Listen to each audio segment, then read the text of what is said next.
Ayo friendos, welcome back to my channel. In today's video, we have two brand new products from Makeup by Mario. You all know I have been loving his brand. We've been doing a lot of makeup on my channel that do come from professional makeup artists. I always feel like their collections are a little bit more inspired and a little bit more fun to get in and play around in. I would say that the artistry behind the brand is a little bit on the safe side. It's also sultry, flattering, everything that you would want for the red carpet. Which, let's be real, that's what Makeup by Mario normally does. He's normally doing the makeup for the Kardashians before their big events. But equate the overall feel of the brand to be somewhat like Natasha Denona. So enough of my prattling, let's just get into today's video. You guys, stay tuned.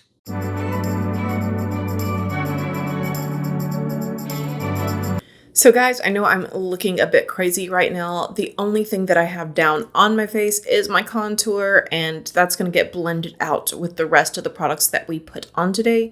So for right now, I just have the Makeup Forever brown contour shade on my face, and also the pore minimizer from Makeup Forever. Whenever I'm testing base products, I like to use this primer right here because it doesn't do anything to alter the base products that I put down. In other words, if I put on an illuminating foundation, it's not going to dull the foundation. If I put down a flat matte foundation, it's not going to make it look bright and shiny.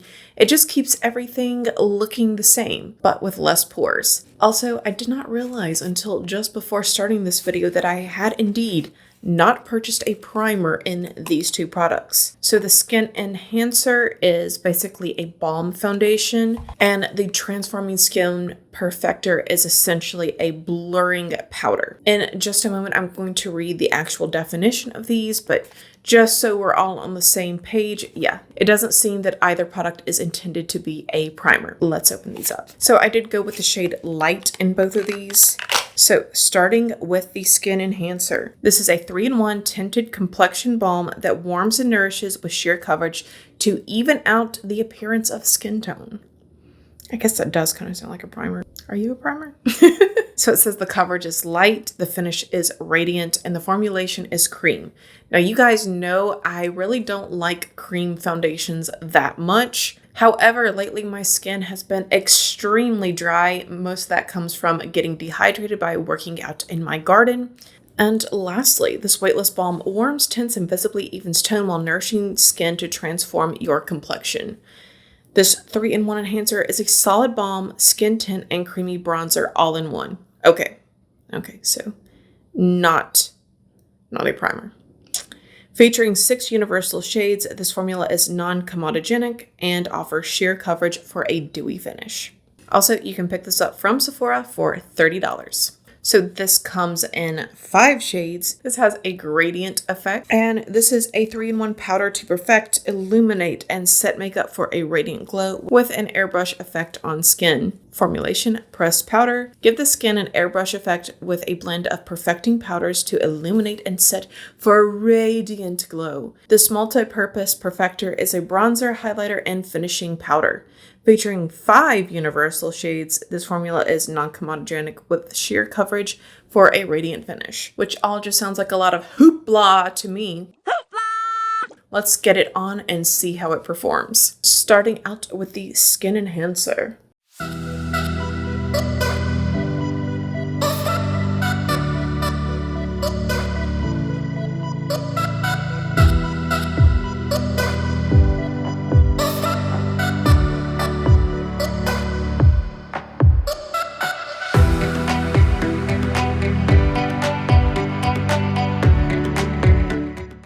So far, friendos, I feel like I'm just putting a balm bronzer, like a really light balm bronzer all over my face. This does not feel like a foundation or really a skin tint. This is light and it is pretty dark. Okay, so my sister just confessed to withholding information. She told me that she saw a Makeup by Mario tutorial on this product, and really you're just supposed to use it in the places that you would use a bronzer. Well, a little late now, huh?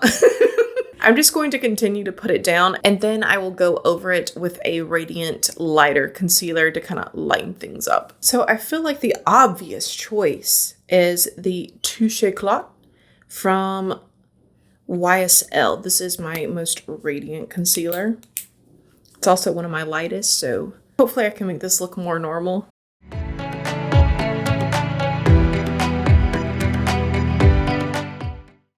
Don't these just look like angel wings on my face? There we go. We're looking more normal now. And now, guys, I'm going to assume once again that the lightest shade is supposed to be for like setting the lighter parts of your face, whereas the darker is going to be for putting down powder in the places where you'd want to be more bronzed up. So going in with that logic, let's see what happens. I feel like I went in a little heavy-handed, but...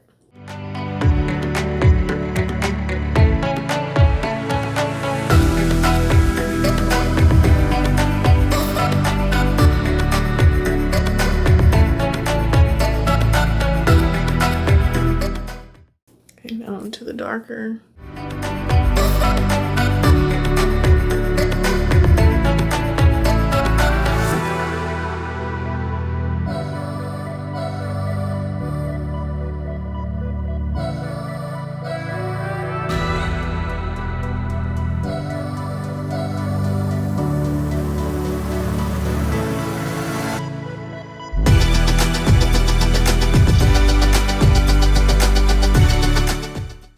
All right, I'm already looking a tad bit oily over here, so I'm actually going to go over that with some matte powder real quick. Kind of correct the boo-boo I made.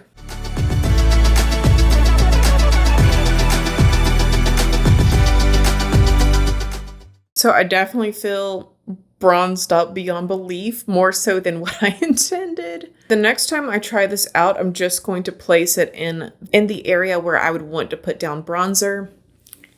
But, you know, for science, I feel like this is a good experiment. I feel almost like a bronzed glazed donut, if you will. Let's step outside for a moment and see how this looks in the sun.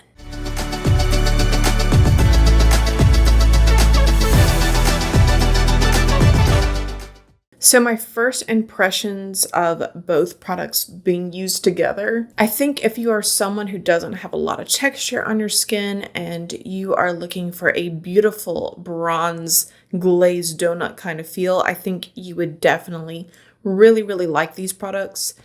For me, out in the sunlight, it did not look so bad. I mean, it's reflective, so it has that sort of blurring quality. However, I just stepped into my bathroom and I wish that I could have gotten a good shot. It kind of feels unfair to take videos in there. The reason being, a lot of foundations will look sort of orangey yellow in that light, but this one looked beyond yellow. I was really shocked by that. Also, something that I noticed outside that I didn't really notice as much in here is just how streaky the product can be. Like going down my neck, I had blended the product in with another contour shade and it looked really streaky out there. I could even see a few streaks on my face that we can't really see right here. So am I in love with this? No, I'm not. No, I'm not. I don't hate it. I just know that this product isn't going to work out for me long term because I'm someone with pores and you can see I have a few acne scars over here that you could see in the sunlight outside that luckily for me, the studio lights kind of blur out. But I feel like after a while, especially if I did start to get oily, it would just start to look worse and worse. So take that into consideration. Just because it didn't work out for me doesn't mean that it won't work out for you. Since I am a bronze little peanut butter baby right now, I think we'll finish off the look with some bronze lipstick. So using my ColourPop Lippy Pencil in the shade BFF, I'm going to go ahead and trace out my lips. And using this bronze shade that I cannot read from Jeffree Star Cosmetics, this is in the Velour Liquid Lipstick line formulation. I'm going to fill in the rest of my lips. And I'll do my eye look off camera and be right back to you guys. Okie dokie, friendos, I am back. Let me know what you think about these products. Let me know if you think that they look good or you think that they're a little too slick, a little too bronzy. Are they worth the price tag that they are currently at? Let me know what you think. Also, if you like this eye look right here, I will have it up on my TikTok later today. You can go and check it out there. And yes, I did start my TikTok earlier this week, so I am laurel.looks on TikTok. So I did get one sample in my Sephora box. This is Alice Brooklyn Salt. I just thought this sounded really cool. Let's try it out and see what we think. This is the bonus for hanging around this long. So it's a roller ball. Oh my goodness, this smells really good. So I would have never named this salt. It's very beachy and relaxing. It smells like beach linen, salt. There's something woody in there too. That might be sandalwood. I'll have to look it up, but I will update you guys with my thoughts. I'll let you know if the fragrance lasts. But just in this little container, I just think that it's so sleek and pretty. What do you guys think? Okay, friendos, that concludes our video for today. Thank you all so much for choosing to spend your time here with me. It does mean the world to me. Thank you all for being the kind-hearted and insightful people that you are. All your comments down below, I really do enjoy reading them and responding to them. Please don't forget to give this video a like if you enjoyed it. Subscribe if you have not done so already, because if not, we'll both have to live in the sorrow of never knowing what could have been. Okay, guys, have a fantastic day. Bye.